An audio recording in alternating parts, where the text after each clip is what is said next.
Good day, folks. Benjamin Yurkovich here with Washington Weather Chasers. I just have a quick update for you this morning. We've got some thunderstorms moving across the region as we have a system moving across Washington State with a lot of cold air aloft, and that is increasing instability across western Washington particularly, and we are expecting that there is going to be some on and off thunderstorms throughout the day. Go ahead and comment what the conditions are where you are, and don't forget to like the video and subscribe to the channel.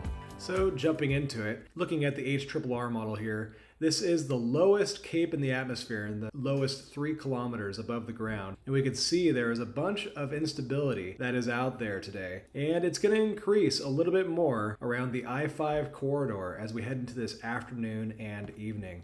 And that is going to set the stage. And here we can see a really good view of that cold air aloft in those gray colors, just moving right over Washington State. When we get those really cold temperatures in the upper atmosphere with the relatively warmer temperatures at the surface this time of year, that could really set the stage for there being the possibility of cold core type thunderstorms around here. And here we can see that instability moving across in that same model. Here we are looking at the NAM3KM model, showing simulated showers as they go throughout the day today. And you can see they do look convective in nature, and some of these could pose more lightning strikes. And I'm keeping an eye on this right here, which appears to be a bit of a convergence zone type setup with the instability around Snohomish County that could enhance the convection later. Looking at the HRRR, it shows an interesting feature in what actually appears to be like a Vancouver Island convergence zone.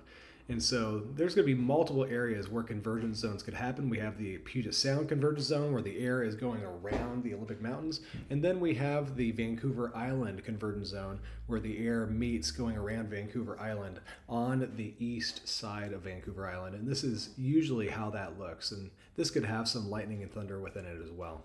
And if we look at the low-level winds on the HRRR, we can see later this afternoon, there is a surge of wind here that comes out of the north of Vancouver Island and meets up with the wind coming down to the Strait of Fuca and meets up over here by North Snohomish County. So that could be an interesting area to watch for enhanced convection later.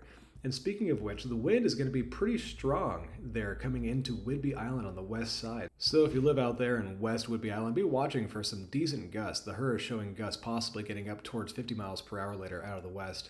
And it's going to be breezy throughout much of western Washington with a bit of a lull around the every area, and also east of the Cascades will be windy. And looking off into the week, it's going to be drier on Monday and Tuesday with more rain coming late on Wednesday and showery on Thursday with a bigger system coming later in the day on Thursday into Friday. And behind that system on Friday, there's going to be instability with more chances of thunderstorms. There's also going to be some more instability around on Wednesday afternoon on the coast. And then as that system comes through Thursday night into Friday, there's going to be more instability out there on the coast with probably some interesting showers that might be rotating out there.